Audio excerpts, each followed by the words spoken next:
Hi friends, આપણે અત્યારે બેલ્લા વિટાનું perfume રેન્જની bottles લીધી છે, જે રિલાયન્સમાંથી આપણને અરાઉન્ડ 450 આસપાસ પડી છે. અત્યારે આપણે એને રિવ્યૂ કરશું, કેવી છે સ્મેલ, ફ્રેગ્રન્સીસ.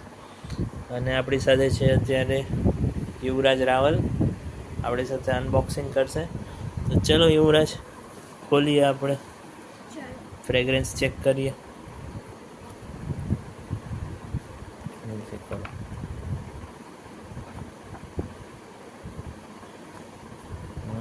પહેલાં કઈ લેશું આપણે?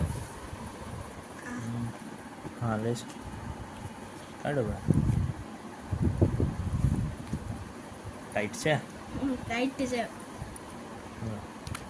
કઈ છે ફ્લેવર? પહેલાં દેખાડો તો ખરા, નામ તો દેખાડો, ચાલુ જ થઈ જવું છે. આ છે બેલા વિટા ગોટ મેન. આ મેન માટેનું સેક્શન છે. આ ચારે